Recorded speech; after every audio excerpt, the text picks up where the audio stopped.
Hello, and welcome to the scariest stories from Reddit. We are currently on volume 3 of this series. If you enjoy this video, please be sure to like, comment, and subscribe. Now, let's get into the fearful findings.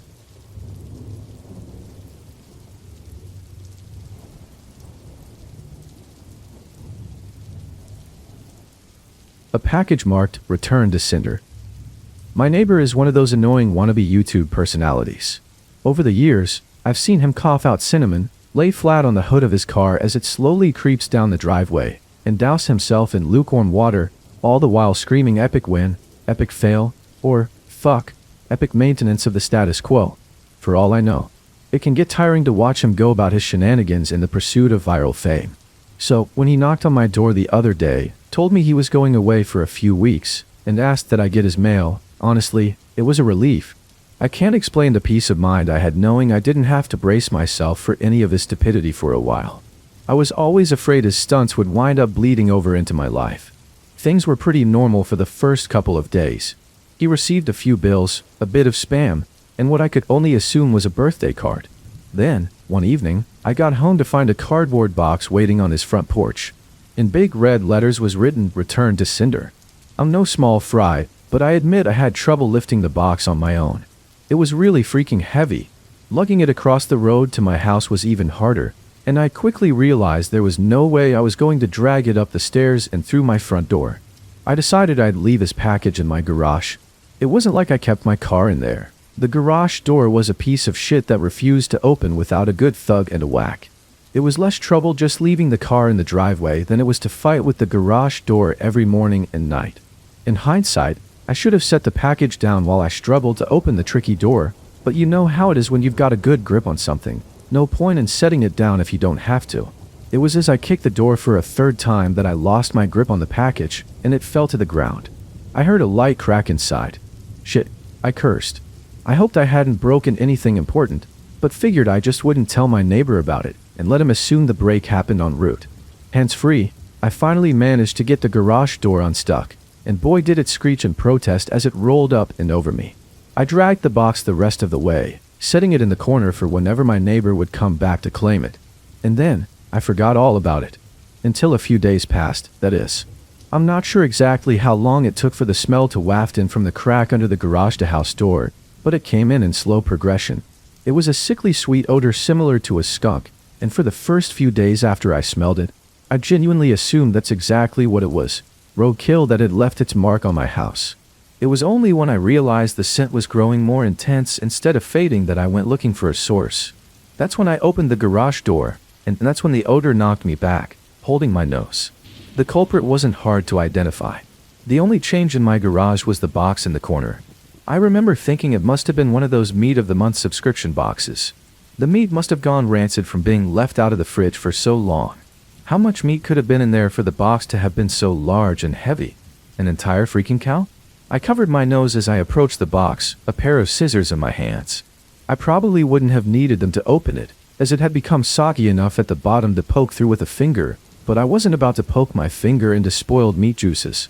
That soggy bottom was the reason I had to open the box in the first place. If I tried to drag it out whole, everything would spill onto the floor. I was going to have to dump the pieces of meat one garbage bag at a time, and take them down to the dumpster, a process I wasn't looking forward to. My scissors tore through the tape along the top of the cardboard box. I thought the smell couldn't get any worse, but as I flipped the flaps open, I discovered a whole new gamut of stink. It was like opening a burning oven, but instead of a heat wave, I was met with waves of piss, sweat, shit, and putrefaction. It was so bad that I staggered back and had to force down the puke begging to guzzle out of me. I don't think I could have handled that scent mingling with the horrors coming out of the box. I'm not ashamed to admit I ran out the door for a breath of fresh air, but in the short time I'd spent in the garage, the smell had become so ingrained in the fabric of my clothes that it clung to me like a shadow. Nothing I tried could keep the smell out of my nostrils. Not air fresheners, not a face mask, not 3 showers and a change of clothes. Every second that box lay open in my garage was another second the smell was allowed a foothold into my home. I had to bite the bullet.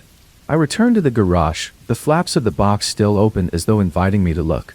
I was prepared, a clothespin pinning my nostrils shut, a garbage bag in one hand, the strongest cleaner I could find in the other, and long rubber gloves to keep my skin from having to touch what was inside. But, as it turns out, I needed none of those things. I wouldn't have to touch or clean the contents of that box. I would only have to suffer the nightmares every night.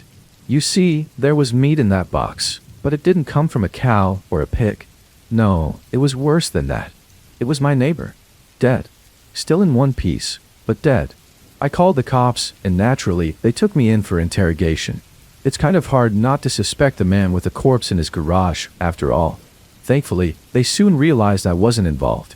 My DNA might have been all over that box, the smell might have left a mark throughout my house, but there was one piece of irrefutable evidence in my neighbor's own hands that proved my innocence: a vlogging camera. They showed me the footage only once. I'm not sure if they were allowed to, or if they felt so bad for me they figured it couldn't hurt. Either way, I saw it.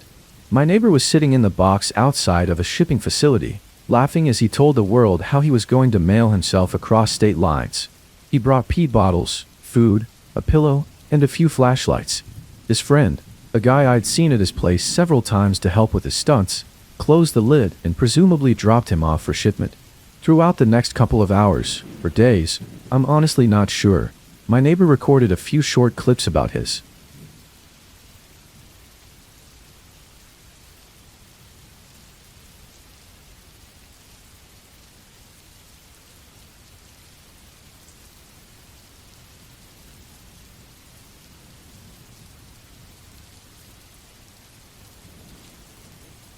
Her name was Emma. That's what everyone called her, anyway. Sometimes they would call her Em, and sometimes someone would slip up and call her Emily. She was a part of our group of girlfriends growing up in a large town, not quite big enough to be a city, but big enough that there was still privacy between neighbors. We called ourselves the Unbreakable Six, because there were me, Summer, Mel, Nina, and Jules. And there was Emma. Emma started off as a practical joke by the other girls in the 4th grade. It was probably Jules who started it. She was always playing pranks on people. In high school, she even got suspended once for going too far and had to babysit for hours to buy that girl a new cell phone. Or maybe it was Summer, who always seemed too busy with music and bands to think of such an elaborate prank. Or maybe it was Mel and Nina, who were best friends and could have lived without us, always conspiring together like they were twin sisters. Either way, I bought my lunch, a cold-cut sandwich and carrot sticks, and a pint of orange juice. I couldn't stand milk. It would account for how short I ended up being, and walked over to her lunch table. Jules looked excited, waving me over to them. Latte. Look. I wasn't sure where I was supposed to be looking. This is Emma. She moved here from Los Angeles. We lived far inland and in the boonies.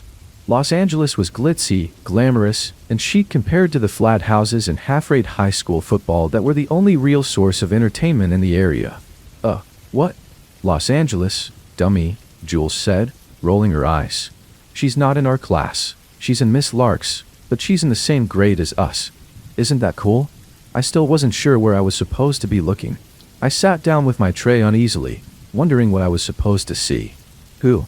Summer jabbed me in the side. You're being rude, she hissed quietly. Summer was all about rules and manners. Say hi to Emma. I looked around our table, from Jules to Mel to Nina to Summer, and back to Jules, who was waiting impatiently. I don't know. I was weak. I wanted to fit in. I didn't get it. Hi, Emma. They seemed to breathe a collective sigh of relief, like I was making everything awkward. Charlotte's weird sometimes, but her brother has a Nintendo that he lets us play sometimes. They kept on talking, chatting about whatever 4th grade girls chat about, and I ignored it. If they wanted to play that prank, then that was fine. I wasn't going to buy into it. I was always a precocious child. I knew that what they were looking for was a reaction. That's how Emma became a normal part of our lives. It was crazy. We would buy her birthday presents, and they'd disappear like they were taken. I wonder how many candle-making kits and Mancala games Jules had piling up in her closet after all these birthdays. One year, Mel even got Emma a really nice necklace, and that disappeared too. We never went to her house. I asked Nina about it when I was sure that Emma wasn't there. She gave me this scandalized look. Latte, don't be rude. Emma's family doesn't have that much money. She's embarrassed to let us come over. She told Mel that, who told me, and it makes sense. I mean, what she wears all the time. I mean, we still love her. We'll always love her. She's one of us. But don't rub in the fact that we can't go to her house. That's mean. After I was scolded so wholeheartedly by Nina, I didn't ask again. They were covering their bases really well, and by 7th grade, I had to accept that they were taking this prank all the way. It was weirdly comforting in a way. There was this silent friend that I never saw, but she was always around. We would leave seats open for her, and when we did the buddy system, someone always had Emma walk into the bathroom by herself. When we decided that we wanted to be lame and come up with a name for our group of friends, we decided on the Unbreakable Six, even though there were really only 5 of us. I was curious in my sophomore year of high school when we were having a sleepover. Summer was a band practice late, and Emma couldn't make it. She had to work on her science project, according to Mel. So I asked Jules, the likely mastermind behind it all, if you were going to write a story about Emma, like her biography, how would you describe her? Down to every detail. Jules loved stuff like that. She wanted to be a writer someday. Well, she's taller than you, which isn't hard. I threw a pillow at her, which she dodged deftly. She's medium build. Jules dropped her voice to a whisper, even though she gained a little weight recently. We're not going to tell her, and she's still beautiful. And she has green eyes and brown hair, and she's got freckles. She hates getting her picture taken. She's nice but quiet, and she dances really beautifully. I mean, you've seen her, right? Of course, that time a few months ago, when we turned on some music and danced around together to practice dancing at homecoming, we didn't look weird or do it wrong. We stopped after a while and nude and awed at the empty space for a while. I didn't ask any more questions. I knew that they would keep up the charade for as long as they could manage. It was in our senior year of high school that it happened. I don't know why it set me off, not really. It was something little, something stupid. We were hanging out in Nina's pool, even though it was still too cold to swim. Teeth chattering and goosebumps rising on our skin.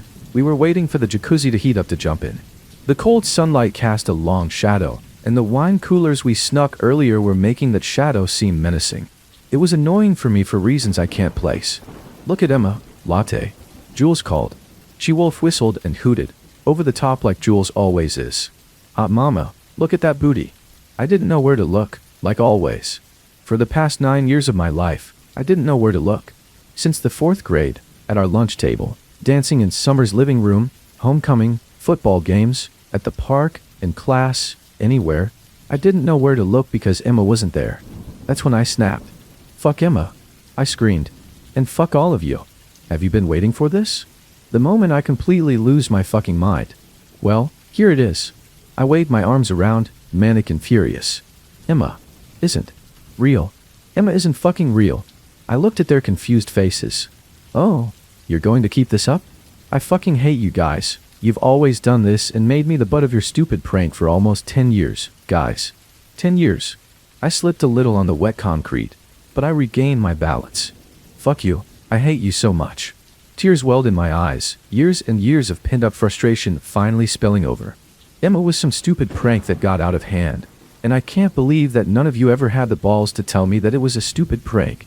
No, it had to keep going. You had to keep laughing behind my back. It's not fair. Summer was furious. Latte, don't fucking be this way. Emma is right there, and you're being a bitch. Why are you doing this? Are you mad? Mel spoke up in a tiny voice. Latte, you look hot too. I mean, you look good in your bathing suit too. Yeah, but don't take out your anger on Emma. God, Nina said, rolling her eyes. Nina walked over to the side of the pool and reached out a hand, like she was rubbing someone's back. It's okay, Emma. Latte's just under a lot of stress right now, figuring out where she wants to go for college. Shut up. I howled miserably. Stop it, stop it, stop it. Emma isn't real. She's not there. How could you guys do this to me? They were starting to look scared. They were really invested in this prank. I wondered what the end game was. When were they going to start laughing? When were they going to jump up and say, gotcha? I had had enough of this. If they want to play charades, then let's play charades. The next part was a blur. I don't remember it, not even now. But I walked over to where Emma was, and I kicked at the air. I heard a scream, and I slipped on the slick, wet concrete and hit my head. There was blood everywhere. There was so much screaming, but I kept on kicking, punching, and fighting until I blacked out completely. I came a day later to the hospital. My parents were there, and so were my friends. They were pale, tired, and miserable looking. My heart panched. I must have really scared them. When my parents left, Jules approached me. She took my hand. She began crying. The others stared, crying too. I'm sorry, Latte, she wept. I'm really sorry. It was almost frightening looking at the way my friends were. They were beside themselves in the privacy of the hospital room. I started crying too. I wasn't sure why, but I started stammering with apologies too, like if we all said sorry, things could go back the way they did. I'm sorry, I cried. Summer was the only one who didn't look like she forgave me completely. She looked at me, eyes red, cheeks pink, and wobbly-chinned, and said, "Are you?" I didn't have to answer. The nurse came in to change the bandages on my head. For the rest of the year, no one mentioned Emma. Emma only belonged to our tight-knit group of friends, so there was no mention of Emma. One time, a cop came to the principal's office, and Mel and Nina were quick to drag us away. After the accident, I withdrew from everyone. I didn't talk to anyone. I didn't go to Summer's recital. I didn't go to Mel's birthday party, and I didn't do anything. I didn't go to prom. I just stared at the ceiling, wondering what had happened. Emma was in my life most of the time, and now she feels like a ghost.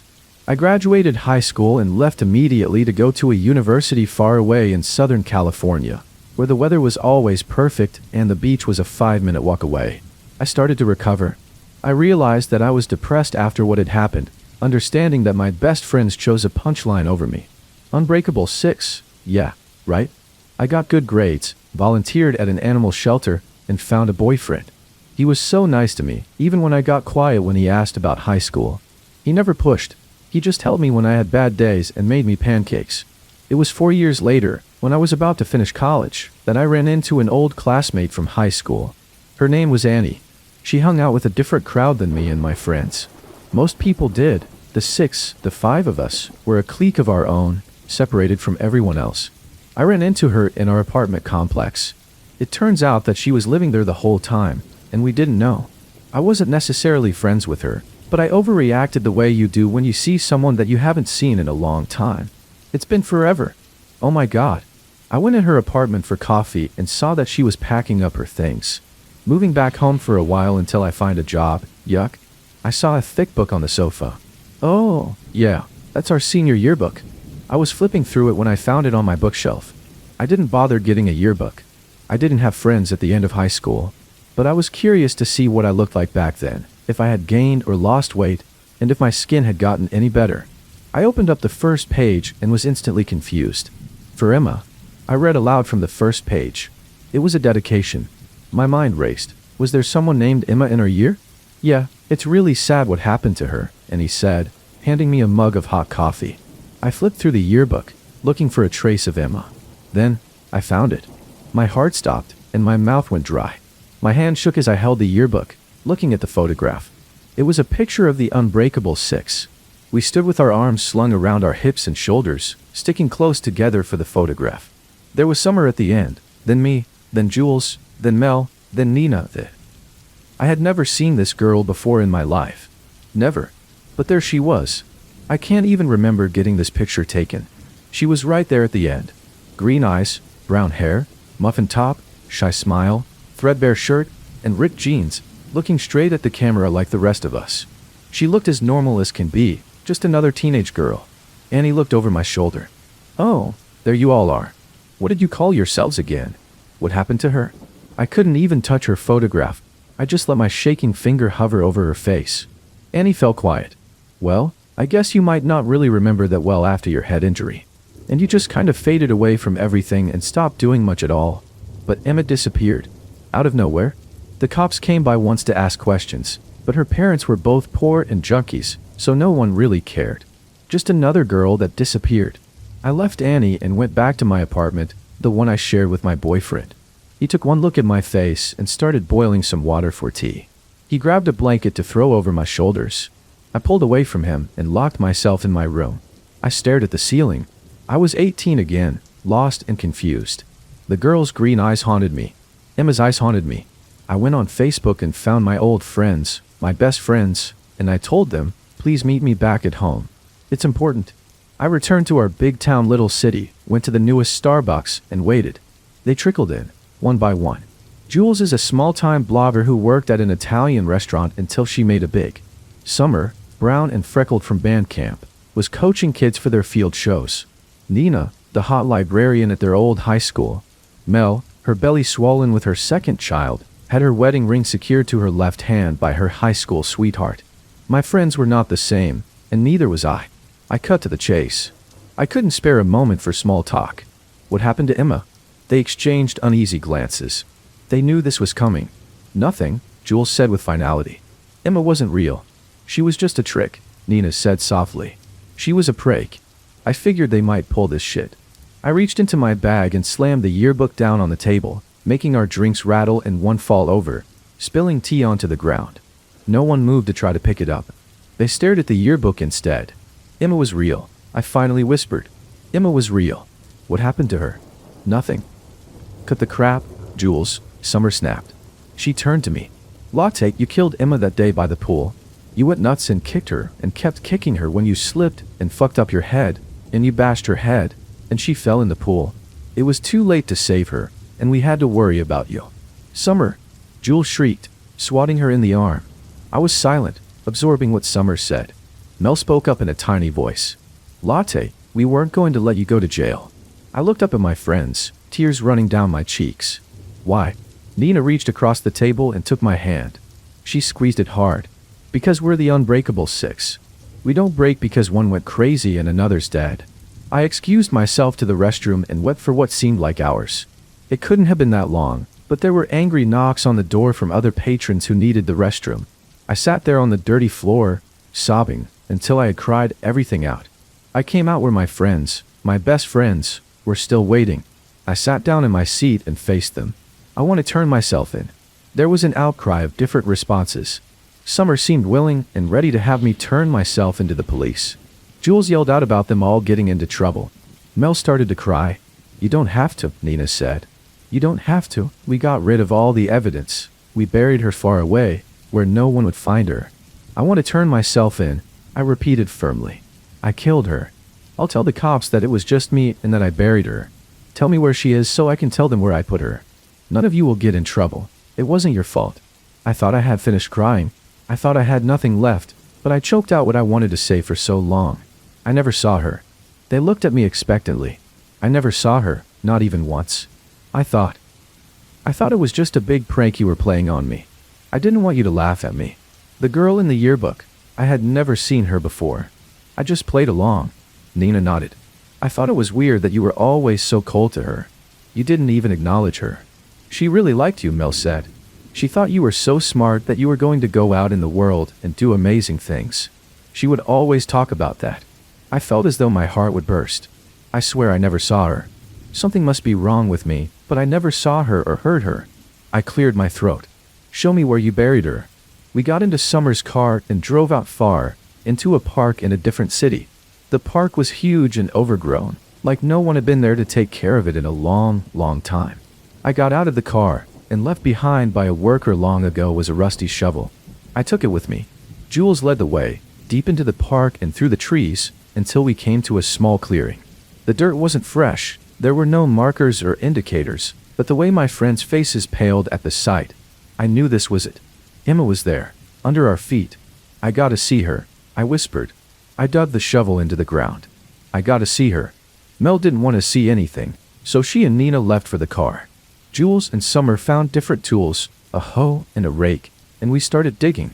Blisters rose and popped on my hands from the old shovel, but I kept digging as beads of sweat rolled down my neck and my back. The three of us worked together in silence, digging up our best friend. Suddenly, Summer jumped back in disgust, throwing her hoe aside. Jules did the same, stepping out of the hole. We looked down. Summer gagged, covering her mouth and nose, and Jules shook her head at the sight. Me? I laughed and laughed and laughed, tears streaming down my face, laughing until it hurt as I looked down into an empty grave.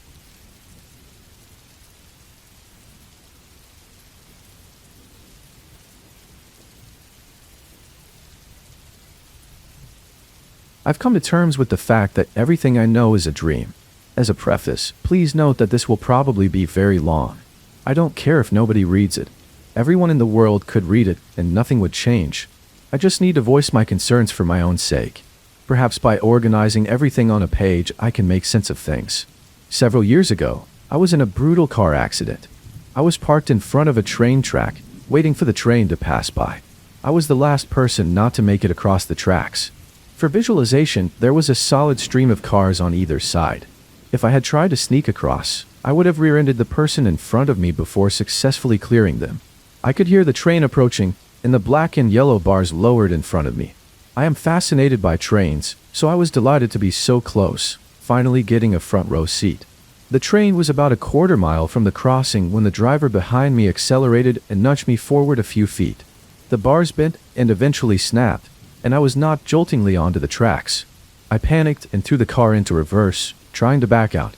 The other car apparently had more horsepower, however, and to my horror my car door aligned perfectly with the cattle guard on the front of the train. I scrambled to get out of the car, but forgot about my seatbelt. I nearly strangled myself trying to get free. By the time I unlatched it, it was too late.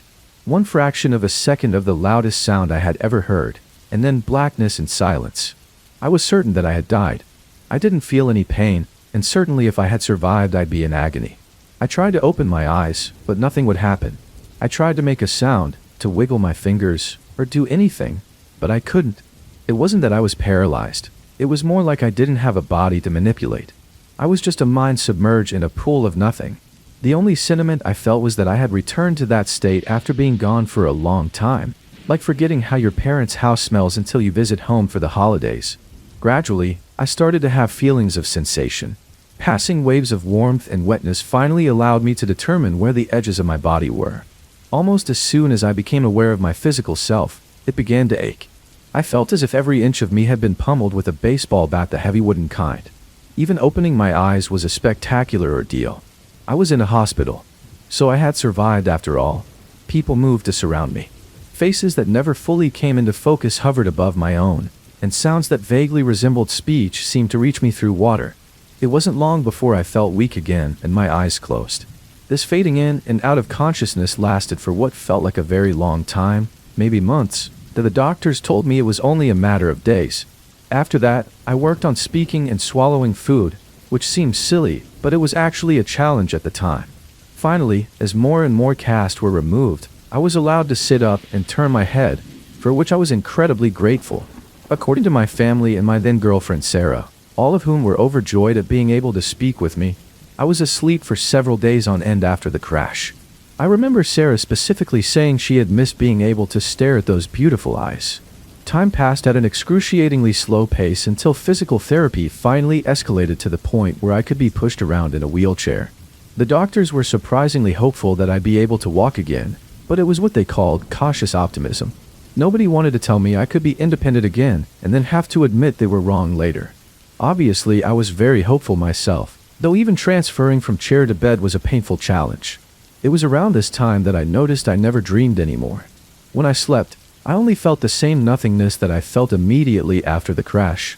All the days blended together for a while after that. The next memory I can actually separate from the rest is the first time I tried walking on my own. There were staff members holding onto my arms and waist, just in case I fell, and with their help, I made it all the way across the room on my first try. The doctors said they had never seen such a rapid recovery. I was giddy. Obviously, I wasn't out of the woods yet, but soon I was allowed to live at home again with frequent PT sessions, and some weeks after that, I returned to work. Life was almost normal for a while, except for a very slight limp in my left leg, the side that the train hit me on. I was feeling pretty normal. It was only after about a month of living in my own house that weird things started to happen. The first thing I noticed was that I felt an occasional stinging on my right forearm, like a thin needle was puncturing my skin. It was a tiny prick, maybe twice a day at most. I figured it was just nerve trauma or something and blocked it from my mind. Feigning ignorance was harder to do when I started hearing things, though. While I was reading in bed one night, I thought I heard Sarah cry. I strained my ears to make sure, and I definitely heard her sobs, but very distantly, like I was submerged in a pool. I made my way downstairs quickly, concerned that she had hurt herself or something, but she was just washing dishes in the kitchen. "Are you okay?" I asked cautiously. "Yeah, why?" she asked nonchalantly. "No reason." I dismissed these oddities as best I could. After all, how could anyone expect to recover from being hit by a goddamn train without some lingering effects? Every so often, mostly when I was trying to fall asleep or sitting in a silent room, I would hear occasional sounds that I couldn't connect at first. Gradually, I determined that they were hospital sound stretchers being rolled across tiled floors, beeping from machines, rapid chatter between nurses and doctors. Although I figured anyone who had suffered as much trauma as I had would experience some degree of whatever I was experiencing, I decided to bring it up with my doctor. He told me it was perfectly normal for someone in my circumstances, and he could prescribe me a sleep aid if I felt it was necessary. I told him it wasn't a big deal. I was just satisfied that a doctor could explain my symptoms. The odd glimpses of what seemed to be my past only increased in frequency. When I slept, I finally dreamed again, but it was always the same thing. If I saw anything at all, it was a hospital room. Sometimes there were other people in the room, and sometimes I was alone with the machines. There was one night in particular in which the dream was more vivid and gripping than usual. My eyes opened wearily to see Sarah asleep on the chair beside my hospital bed. "Sarah," I croaked. She jerked awake. "Henry." She scrambled to my side, clutching my hand. At this point, it occurred to me that I was dreaming. I stared right into Sarah's eyes. "I'm asleep right now." She seemed concerned. "No, Henry. You're finally awake. I'm right here. It's been so long." Of course he would say that. "You're a part of my dream." I smiled, amused. "I'll probably wake up any second." But as I spoke, the familiar soreness caught up to me all at once. It practically knocked the wind from my lungs. "Henry, no." Her distress was now evident. "I don't know what you're talking about. Stay with me, Henry. Stay awake. Look at me." I shook my head defiantly and closed my eyes. When I opened them, I was back in my own bed. It was about 3 o'clock in the morning. I sat awake, pondering what I had just seen. I thought I heard Sarah crying again, even though I could see her sleeping beside me. When Sarah finally woke up, she rolled over and laid an arm across my chest. "Good morning, big guy." She smiled groggily. "If I was asleep right now, would you tell me?" I asked. "What?" She chuckled. "That's kinda heavy stuff to drop on a sleepy person. Just bear with me. If I was asleep right now dreaming, would you tell me?" "Well, I feel pretty real," she noted, patting different parts of her body. "Do you think I'm not real?" "Of course not," I said. We got ready for our day. I couldn't stop thinking about my dream, though. I noticed that when I tried really hard to space out at work and listened closely enough, I could hear the hospital sounds more clearly. I was naturally concerned about this. That night, I went to bed early, and just as I thought, I was transported immediately to the hospital bed. I felt the thin sheets beneath my fingers. I opened my eyes, and Sarah was reading a book in the same chair as before. I just looked at her for a long time, trying to discern if she was real. She certainly seemed real enough. She turned pages with the same flourish that she always had, and chewed on one of the tipples of her reading glasses. Eventually, she looked up and met my eyes. "You're awake again," she gasped. "Victoria, Paul, he's awake." My parents entered the room moments later, looking excited. I talked with them all for a long time. Of course, my parents, too, denied the fact that I was asleep, but that topic passed quickly. Instead, we discussed my condition. I had been in a coma for almost 3 months with little response. They had been slowly losing hope for my recovery until my brain showed signs of activity. Since that time, they had been visiting me frequently, hoping that I would wake up. It seemed a pretty convincing story. After many hours of talking, I had to stop. I was legitimately sleepy. Of course, they all understood, and I fell back asleep. Only this time, I didn't wake up in my own bed. I woke up in the same hospital bed a few hours later. I had to think about it for a very long time, but eventually concluded that I must have imagined my miraculous recovery and had been in a coma the whole time after all. As you can imagine, it was hard to accept at first.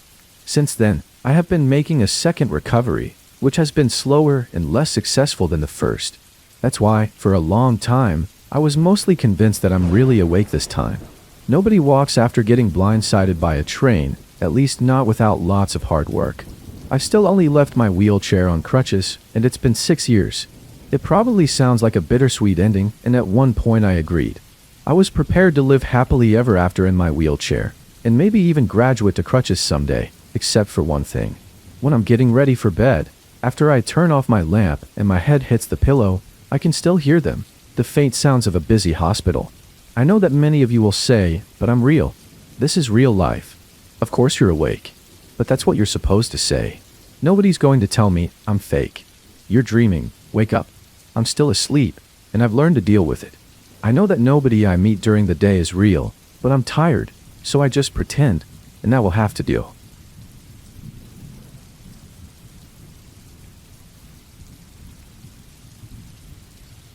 Ripta syndrome. Like all stories, I suppose I should start at the beginning. My name's Perry Kears. I'm 37 years old. I work in education and usability. Weird combo. I know. And I like hard rock and big band jazz. I enjoy playing darts, cooperative games, and playing rounders. Oh, and I'm married. Though. I suppose I might as well not be. Sorry, I suppose that's not really the beginning at all. Let me try again. My wife, Alice, and I had been married for 5 years when the trouble started. Now, I don't believe in the supernatural per se, at least not rationally. Having studied psychology as part of my educational program, I do, however, believe in the power of the psyche to create incredibly elaborate traps for itself to get lost in. I suppose the closest thing I can come to thinking of the paranormal is how an otherwise seemingly healthy brain starts to put itself through impossible puzzles and challenges without having any real motivation for doing so. I want to make it perfectly clear right now that my wife had no history of mental illness, no abuse, and no need to hide or compensate for things in her life and her psyche. Hell, it took me almost a year before I ever even heard of Ripta syndrome. Have you? I'm not surprised if you haven't. It seems it's incredibly rare and not considered an actual disease. The similarities between cases are too much like one another for it to be a coincidence, however. But once again, I suppose I'm not really starting from the beginning. Alice worked with children with learning disabilities, aged 10 to 16. She was very patient and, quite honestly, put me to shame in her ability to explain things in easy-to-understand ways. She was, in my opinion, also gorgeous, funny, intelligent, curious, and, all in all, a very good person. I think I remember the first instance of Ripta syndrome rearing its ugly head. We'd been cuddling a bit on the couch on a Friday evening after dinner, watching some easy-to-digest movie or another. She got up, telling me she was going to send a couple of work emails before bed, kissed me, and walked upstairs. To my surprise, it took less than 5 minutes for her to come down again and sidle up against me. She seemed a bit perturbed by something, but I shrugged it off. Done already, hon? No. I think the computer's broken. There's something weird going on with the screen. A big line or tear or something straight across. I groaned in my mind. A broken monitor, while not a huge expense, is still annoying as hell, especially considering it wasn't that old. I didn't think any more of it until the next morning. I got up first, as I usually do, letting her sleep in. Figuring to get a head start, I went and turned on the stationery in our joint workroom to see if I could see what's wrong and how big an issue it was. Considering Alice got no work done, I figured it was big. But fiddle as I might, I couldn't find anything wrong with it. Chalking it up to a graphics glitch or similar, I made a mental note of cleaning the inside of the chassis and went to make breakfast. Apparently, the effects of Ripta syndrome are compounded over time, so it starts out slow, then accelerates exponentially. The next incident, if you can even call it that, didn't happen until, I don't know, for months later? We were once again on the couch, cuddling, and watching a movie. She's got her arm up behind my back, absently playing with the hair on the back of my head. She often does this, and I love it, but this time, after fiddling around a bit, she would repeat the same motion, a downward stroke with 2 fingers, then a swipe right-left, then left-right, as if covering up the downward stroke. Rinse and repeat. At first, I didn't react to it, but after she'd been doing it for a good 10 or 15 minutes, I got curious. Hon, why are you combing the same spot over and over? What do you mean? She looked at me in askance, apparently not understanding the question. Well, you've been sort of combing over the same spot on the back of my head for about a quarter of an hour now. Do I have something in my hair? Oh, no. I think you have like a straight patch where you're losing a bit of hair. A straight patch? Yeah, like a line. Untangling myself from her, I felt around on the back of my head, but couldn't find any area where the hair was thinner. You sure? Yeah, she said, touching me on the back of the head again. A pause, a bit of fiddling, then, I can't feel it anymore. I must have imagined it. Yeah, I suppose. It struck me as weird, but hell, we're entitled to that, aren't we? The next time was a couple of months later, after which things started accelerating. I came home early one day to see her at the dinner table, dejectedly looking down into what looked like a barely touched lunch. At first, she didn't react when I called out to her, so I went up to her, gave her a hug and a kiss, and asked what was wrong. Oh, hey Perry. Nothing, I went down to the bookstore to return that book I bought last week because it was damaged during printing or something, and the clerk told me I was just imagining things and that there was nothing wrong. I pointed it out to her, and she started telling me I was nuts and that this was my problem. I asked to talk to her manager about it, and she started calling me crazy and doing foul things and telling me to get out of the store. It was just so sudden, it completely killed my mood. The kids are out for a sports day today, so I went home early. I spoke gently to her as I hugged her again, nuzzling her wonderful, curly chestnut hair. It's okay, hon. Try not to let it get to you. People like that are horrible, and they're just trying to drag you down with them. Tell you what, why don't we go to the movies tonight, eat out, and just forget about this, and I'll take it down to the store first thing Monday. She smiled then, that lovely, warm smile, and kissed me. I think that was the last time I saw that smile, as it should be. On Monday, I went down to the store, intending to, well, to be honest, I went there intending to start trouble. You don't yell at my wife and get away with it.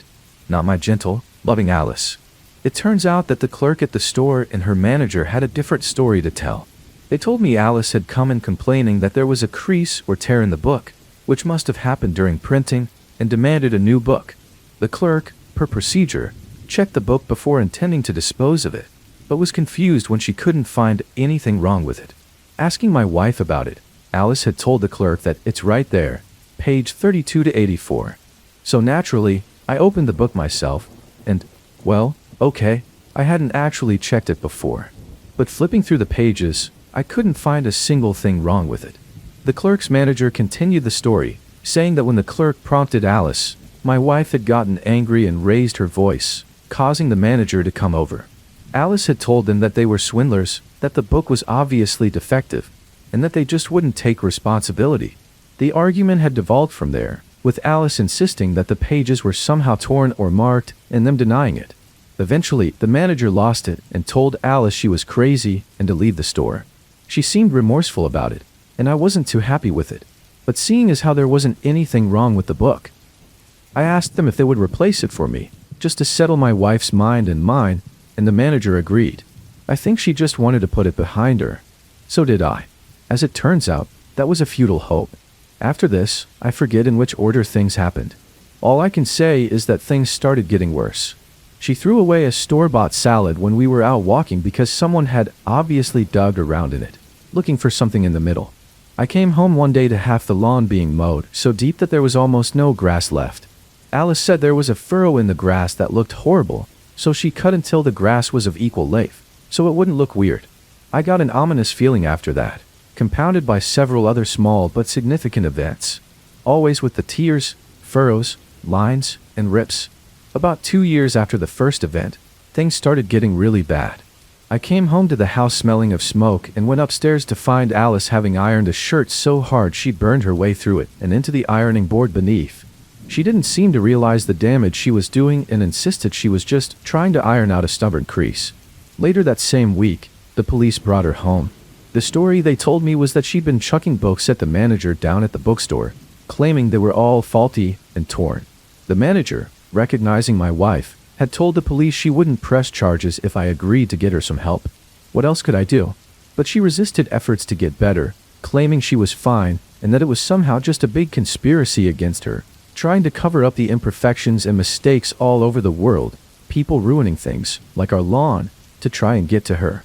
About a week after the book incident, I came to her having wrecked her laptop, our stationary computer, and the smart pad, claiming they had pixelated grooves in them. Another week with lots of small events, all with the same fixation, and I'd come home to the police ringing on the door again, this time without my wife. It turns out she'd tried ironing out a crease in the suit jacket belonging to the father of one of her students, while he was wearing it, with a baseball bat. Apparently he hadn't gotten badly hurt, just some bruises, but she'd been taken into an emergency psych ward, raving about people's blindness to the tears and grooves everywhere. When I got there, they wouldn't let me see her, saying she was violent. I stayed outside all night, but this morning I forced myself to go home and get some rest. I don't think I slept for more than 2 or 3 hours, but when I woke up and called, they transferred her to a high-security psych ward for psychotic and violent behavior. I drove there, and they let me see her for a short while. At first, she was calm, expressing concern for the state of my clothes and hair and saying I should get some sleep. She quickly got herself worked up talking about everyday things, however, and soon she was screaming at me. accusing me of abandoning her and refusing to see what she sees, saying that I was just a cog in the great conspiracy against her and those like her. In the end, they had to sedate her and drag her away. That was the last time I saw her. She wouldn't let me see her anymore after that. But the last thing she said got me thinking, others like her. So I started doing research on the symptoms, and after about a week, I came across something called RIPT syndrome. Apparently, people suffering from RIPT are somehow trapped in a mental maze wherein they start seeing flaws in things. It's not really flaws per se, as some people see everything as broken or imperfect. People suffering from the RIPT syndrome keep seeing jagged or straight tears, often beginning in books, texts, or artwork with repeating patterns. As if, hidden in the information of letters, there's a rip in what should be and what is. I can't exactly explain it, since I've never suffered from it myself, but that's supposedly what it is. RIPT gets progressively worse until the people suffering from it start seeing these things everywhere. Always and something, though. It's not just overlaid over their entire environment. They fixate on small things, a supposed crease, a tear, a furrow, a groove, or a shallow indentation, always in the form of an uneven edge, tear, or line.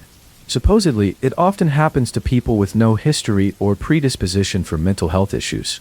And as I said before, it apparently starts small, then gets progressively worse over time, until it becomes violent and paranoid. Apparently, from what little I've been able to gather, there's been no case of people getting better. They've had to be hospitalized for the rest of their lives. I haven't seen my wife since then, more than 2 years ago. I never divorced her, and I haven't dated since. My life moves on, but I just can't forget that fixated mania, the preoccupation with rips and information. It just seems bizarre. The weirdest thing about RIPT syndrome is that there's no mention of it existing prior to the digital age, which is why saying that the people suffering from it are hospitalized for the rest of their lives may be a bit premature. It also seems that almost all of the cases have never heard of others suffering from the disease or read about it, but they still tend to refer to themselves as one of many. That may just be the paranoid psychosis talking, but it just makes me wonder, what the hell causes a healthy mind to develop such a weird fixation? Could you really tell yourself if it happened to you? I guess this isn't really very paranormal or supernatural in any way. I just wanted to share my story about how a loving, caring woman turned into a paranoid psychotic for seemingly no reason. I mourn her, though she's still alive, and I wish I could help both her and others like her. But the mind is a devious thing, inventing ideas and seeing patterns where there are not. I wonder what a rip in text, not a page, but text, would even look like.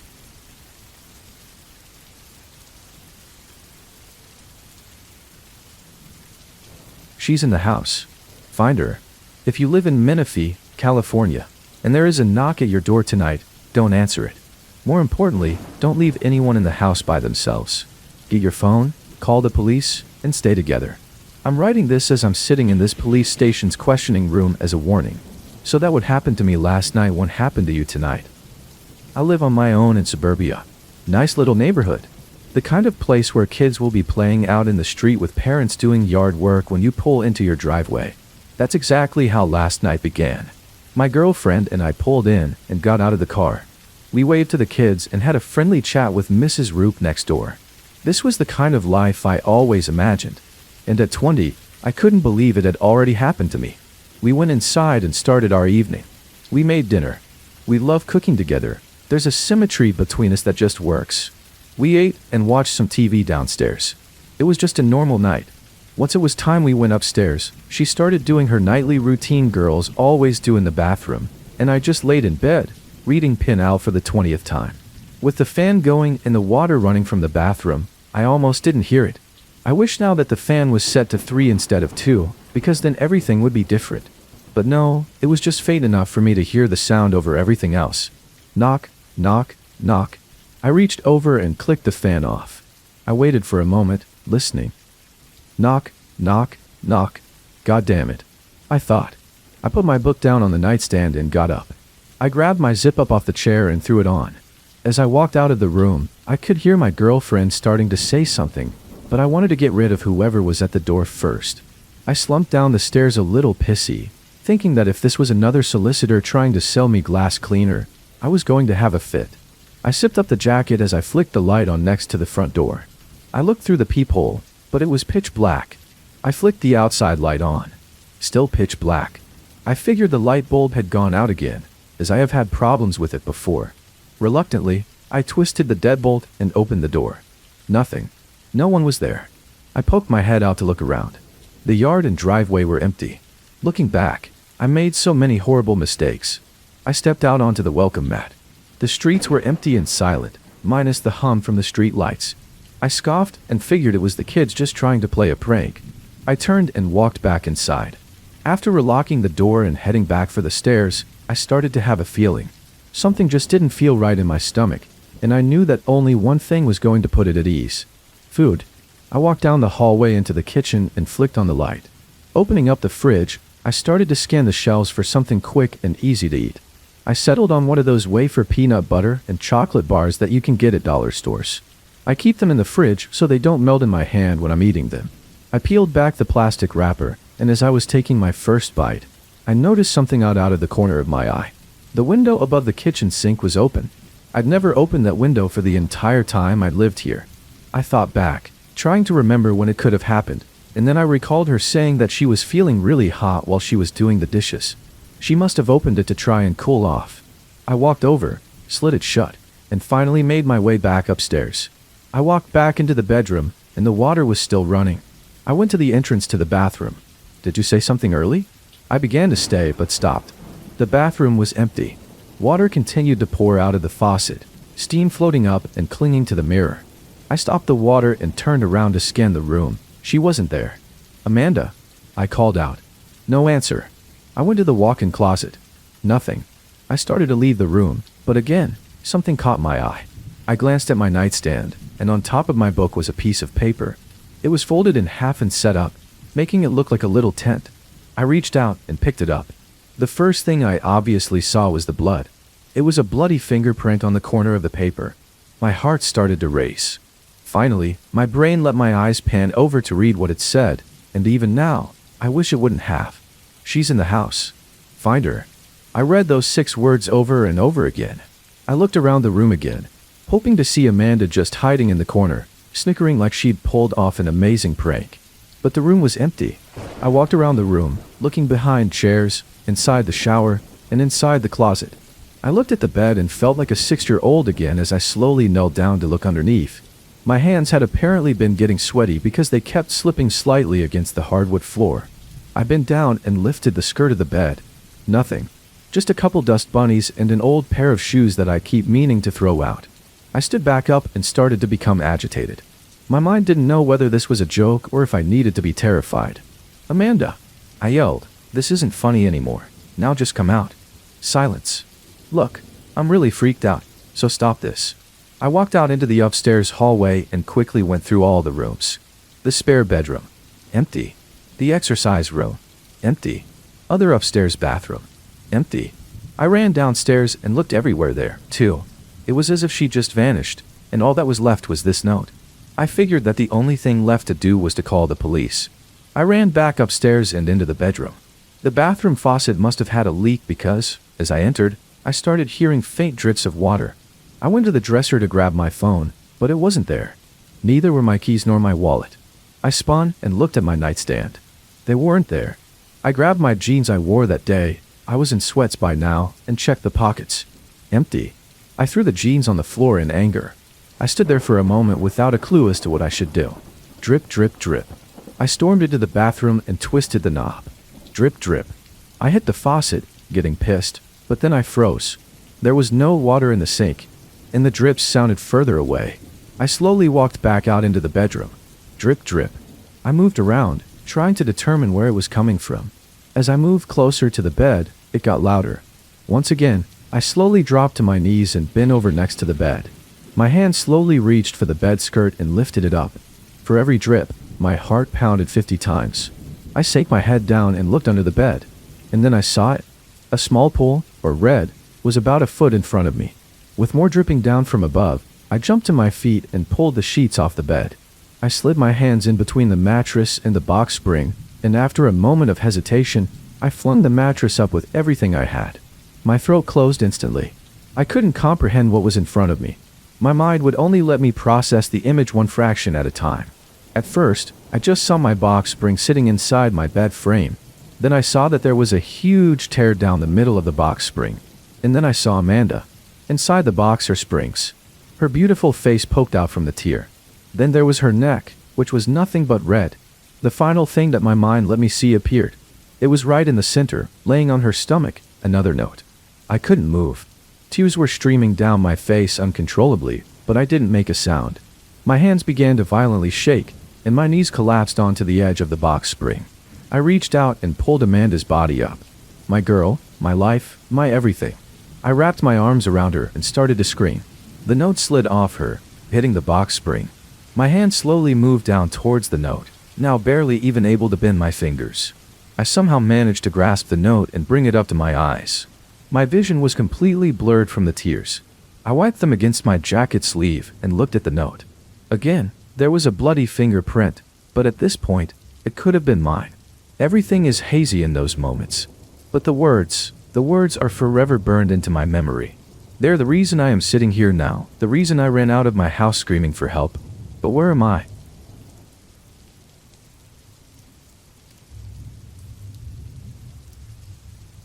The Smiling Man. About 5 years ago, I lived downtown in a major city in the US. I've always been a night person, so I would often find myself bored after my roommate, who was decidedly not a night person, went to sleep. To pass the time, I used to go for long walks and spend the time thinking.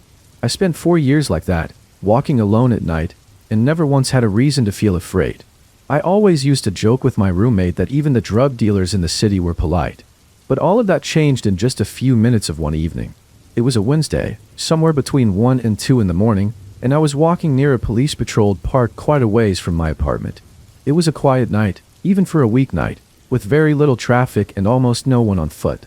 The park, as it was most nights, was completely empty. I turned down a short side street in order to loop back to my apartment when I first noticed him. At the far end of the street, on my side, was the silhouette of a man dancing. It was a strange dance similar to a waltz, but he finished each box with an odd forward stride.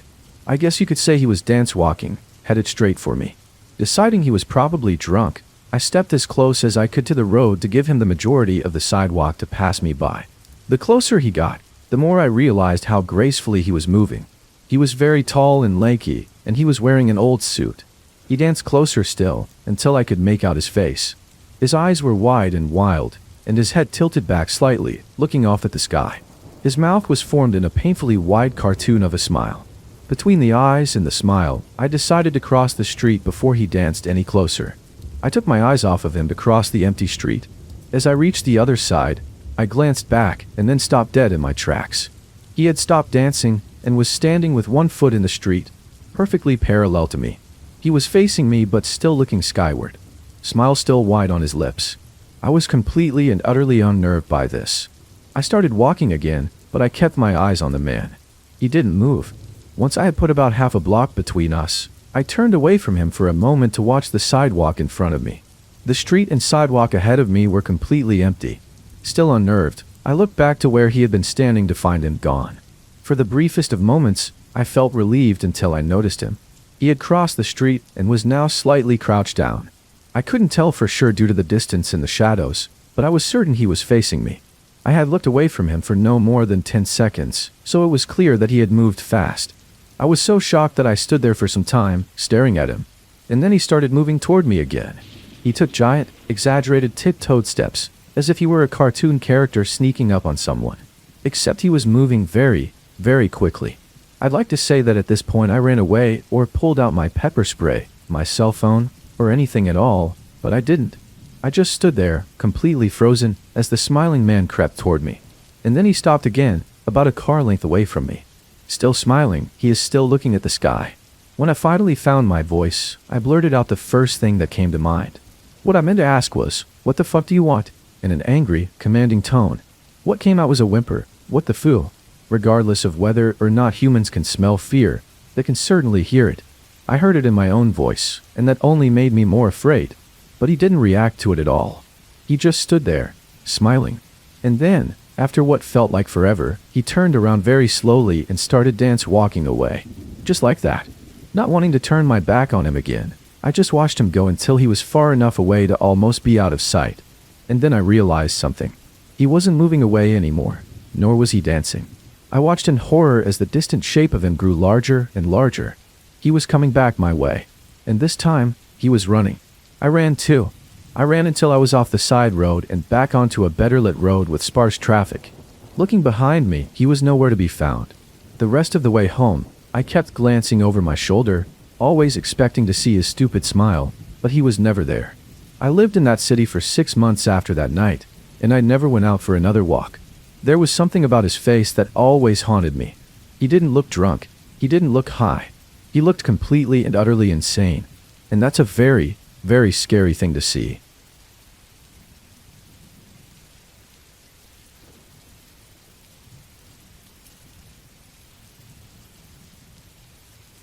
If you enjoyed this video, please be sure to like, comment, and subscribe. I appreciate all the support. Thanks for watching and have a good night.